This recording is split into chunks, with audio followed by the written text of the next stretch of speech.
Hello दोस्तों, आपका स्वागत है तिरनेस क्लासेस टी फॉर यू में। जैसे कि भारतीय राष्ट्रीय आंदोलन का जो वीडियो लगातार मैं डाल रहा हूँ इस ग्रुप में और इस चैनल पे, जो आपको बीपीएससी टीचर के लिए या किसी भी एग्ज़ाम के लिए बहुत ही लाभदायक है। तो आज का सेशन स्टार्ट करते हैं, जो काफ़ी इंपॉर्टेंट क्वेश्चन है। लगभग मैं बता रहा हूँ यहीं से लगभग आपका 30 से 40 क्वेश्चन निश्चित रूप से आने वाला है।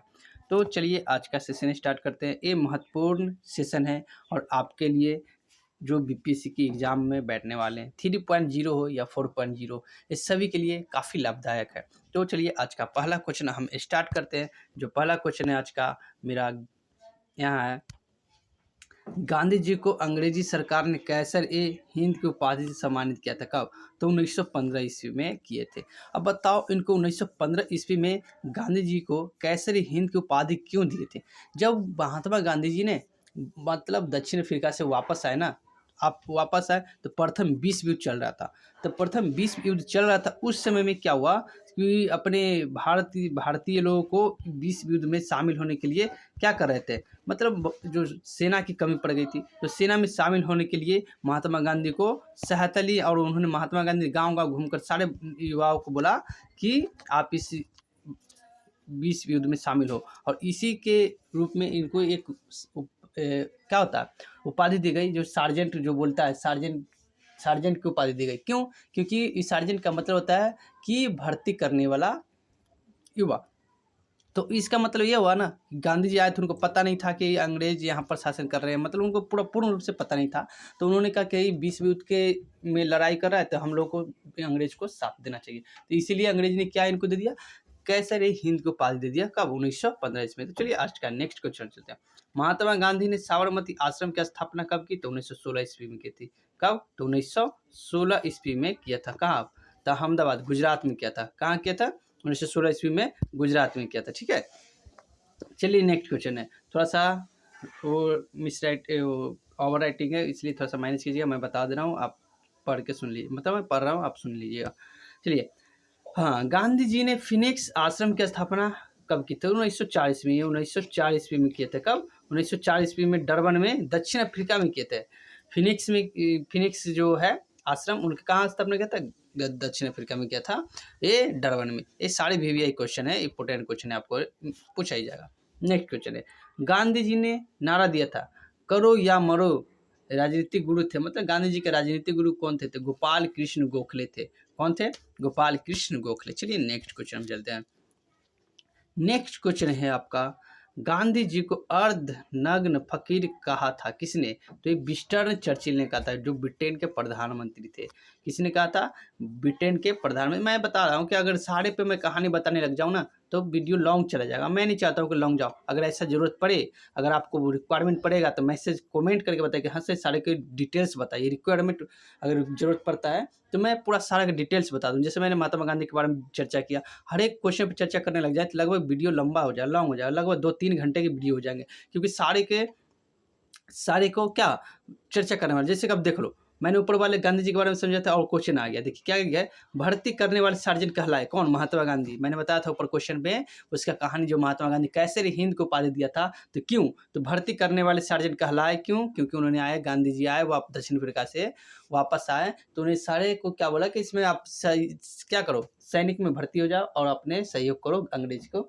ठीक है, इसीलिए कहला। तो चलिए नेक्स्ट क्वेश्चन चलते हैं। मैं बता रहा हूँ ना, बस आप थोड़ा सा मैं लोड नहीं लेना, आराम से पढ़ते रहो, सारे हो जाएंगे। अगर कहानी सुनना है तो कोई बात नहीं, मैं आप कमेंट करके बताओ, लाइक करो, वीडियो को शेयर करो और ज़्यादा से ज़्यादा सब्सक्राइब करवाइए। चलिए नेक्स्ट क्वेश्चन है, महात्मा गांधी। नेक्स्ट क्वेश्चन है, महात्मा गांधी को सर्वप्रथम राष्ट्रपिता कहा था, किसने कहा था? तो सुभाष चंद्र बोस ने कहा था, रंगून रेडियो से। जब लास्ट स्टेज में, जब पूरा जो उन्होंने आज़ाद हिंद फौज जो था वो नष्ट हो गया, और आज़ाद हिंद सरकार का जो मतलब फौज गठन किया था, सारी क्या हुआ, जब नष्ट हो गया, नष्ट होने करने का मतलब हो गया पूरा विनाश होने के कगार पर। कैसे थे, मतलब करने के बाद विश्व युद्ध था, उधर हो रहा था, जर्मन उधर जापान पे हमला कर दिया, हिटलर साथ देना बंद कर दिया। तो इनका जो सेना था ना, इधर उधर हो गया, मतलब ये भंग हो गया। तो भंग होने के कारण तो वहाँ से रेडियो रंगून में थे, रंगून कहाँ है, म्यांमार में, रंगून से फ़ोन करके बोले और रेडियो के माध्यम से कि हमारे राष्ट्रपिता के रूप में महात्मा गांधी आप ही संभालो, देश को किसी तरह से आप ही के हाथ में आज़ाद कराना है। तो उन्हीं रेगून से ही रेडियो के माध्यम से राष्ट्रपिता कहा था, किसने, तो सुभाष चंद्र बोस है। मैं बता रहा हूँ ना, हर एक क्वेश्चन पे मैं कहानी बताऊंगा, लेकिन ज़्यादा वीडियो लॉन्ग हो जाएगा, तो कोई बात नहीं, मैं ज़्यादा कम समय में ज़्यादा से ज़्यादा क्वेश्चन कराने का कोशिश करता हूँ। हाँ, अगर लग रहा है कि आपको पसंद आ रहा है कि हाँ कहानी के साथ बताइए, तो आप लोग कमेंट के माध्यम से बताइए, जैसा आपका कमेंट रिएक्शन रहेगा उसके अनुसार मैं फिर वीडियो लाऊंगा। चलिए नेक्स्ट क्वेश्चन चलते हैं। नेक्स्ट क्वेश्चन है, महात्मा गांधी जी को महात्मा की उपाधि दी थी, राष्ट्रपिता सुभाष चंद्र बोस ने कहा था, लेकिन महात्मा की उपाधि दिया था रविंद्रनाथ टैगोर ने चंपारण सत्याग्रह के दौरान। चंपारण में सत्याग्रह अपने बिहार में किया था, चंपारण में सत्याग्रह किए थे, उस दौरान रविंद्रनाथ टैगोर ने महात्मा की उपाधि देकर कि नहीं, गांधी जी एक महात्मा के रूप में काम करते हैं। चलिए नेक्स्ट क्वेश्चन है। नेक्स्ट क्वेश्चन है आपका, गांधी जी ने सत्याग्रह का प्रथम प्रयोग किया था। प्रथम प्रयोग, अब तो चंपारण वाला नहीं मारना है, प्रथम पूछा जाए तो सबसे पहले उन्होंने दक्षिण अफ्रीका गए थे वकील के पढ़ाई पढ़ने, तो दक्षिण अफ्रीका में 1906 ईस्वी में किए थे। लेकिन जब भारत आए थे, देखो अब नेक्स्ट क्वेश्चन नीचे ही आपको दिख रहा होगा, देखिए भारत में गांधी जी का प्रथम सत्याग्रह भारत में कहा जाएगा तो चंपारण सत्याग्रह, जो 1917 ईस्वी में नील की खेती के तीन कठिया प्रणाली के विरोध में किया गया था। ये कब हुआ था, 1916 ईस्वी। मैं इसका थोड़ा सा कहानी बता दे रहा हूँ। 1916 ईस्वी के लखनऊ अधिवेशन हुआ था कांग्रेस का, उसमें अपने बिहार के चंपारण के ही थे, उसका नाम था राजकुमार शुक्ल। महात्मा गांधी को जाके तीन कठिया मतलब नील की खेती के बारे में सारा चिट्ठा लिख के दिया और बताया कि आप इसके विरोध में आप एक आवाज़ उठाइए। तो महात्मा गांधी ने सत्याग्रह मतलब आया, सबसे पहला प्रयोग चंपारण में किया, जो नील के खेती के तीन कठिया प्रणाली के विरोध में किया था। तो सबसे पहले कहाँ किया था, अपना पहले किए थे दक्षिण अफ्रीका, फिर अपना बिहार में और बिहार से डेट है, बीपीएससी के अनुसार से क्वेश्चन बहुत ही भी आई है, ये पूछे जाएगा, भारत में पूछेगा, ये थोड़ा सा ध्यान रखना होगा। चलिए नेक्स्ट क्वेश्चन, तीन कठिया चंपारण प्रथा थी। अब बताओ तीन कठिया चंपारण क्या थी, तो किसानों द्वारा 3/20 भाग पर नील की खेती। इसका मतलब क्या है, आप 20 कट्ठा का अगर खेती करते हो, किसी चीज़ का आप क्या करोगे, खेती करते हो, तो उसमें 3 कट्ठा आपको नील की खेती करना होगा। नील क्या है, कि नील जो आप लोग नील का यूज नहीं करते हो, जो कपड़े में व्हाइट वाले डालते हो, उसी को नील बोला जाता है। अब ये किसान 3 कट्ठा का नील की खेती नहीं करना चाहता था। अब क्यों नहीं करना चाहता था,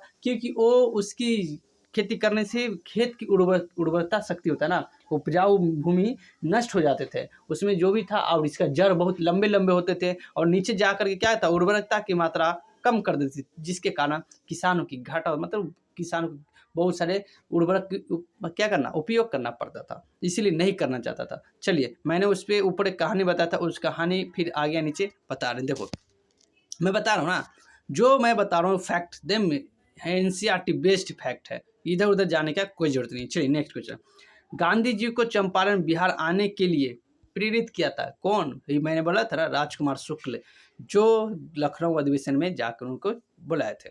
चलिए नेक्स्ट क्वेश्चन में चलते हैं। नेक्स्ट क्वेश्चन है आज का, रॉलेट एक्ट काला कानून पारित हुआ था 1919 में लॉर्ड चेम्सफोर्ड के काल में।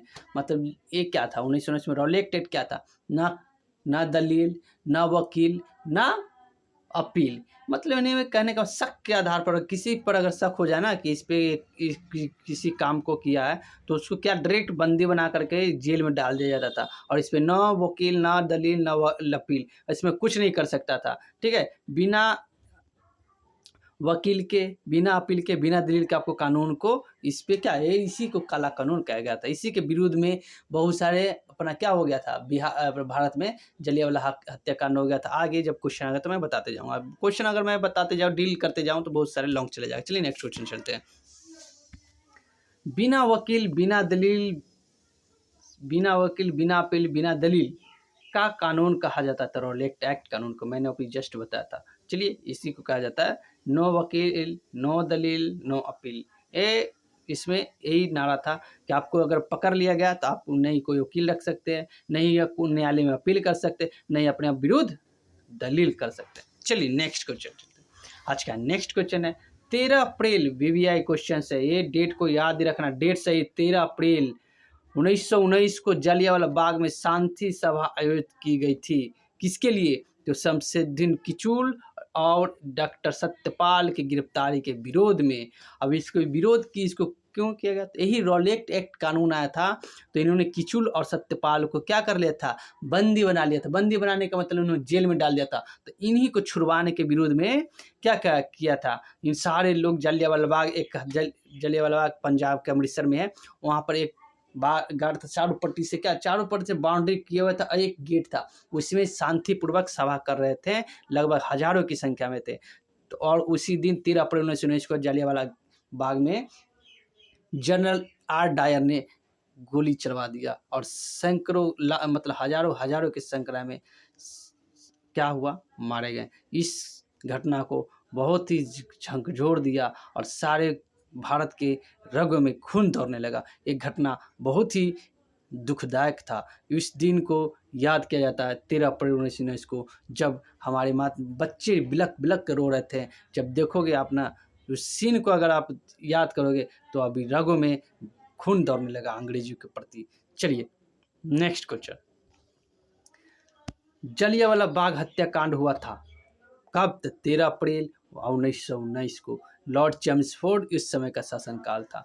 पूछा जाता है क्वेश्चन, जलियांवाला बाग हत्याकांड हुआ था, उस समय भारत का गवर्नर जनरल कौन था या वायसराय कौन था? तो आपका चेम्सफोर्ड मारना होगा। चलिए नेक्स्ट क्वेश्चन, चलिए आज का नेक्स्ट क्वेश्चन है, जलियांवाला बाग हत्याकांड में डायर को सहयोग किया था किसने? अपना भारत का एक था गद्दार हंसराज नामक भारतीय ने जो गद्दारी किया और क्या सहयोग किया था कि यही जल्ली नामक व्यक्ति था, उसी का क्या था? जलियांवाला बाग उसी का नाम था और उसी में मदद की। जाओ सैकड़ों हजारों की संख्या में शमसुद्दीन किचलू और सत्यपाल का विरोध कर रहा है और गवर्नर ओ डायर आया और आर डायर के माध्यम से गोली चलवा दिया।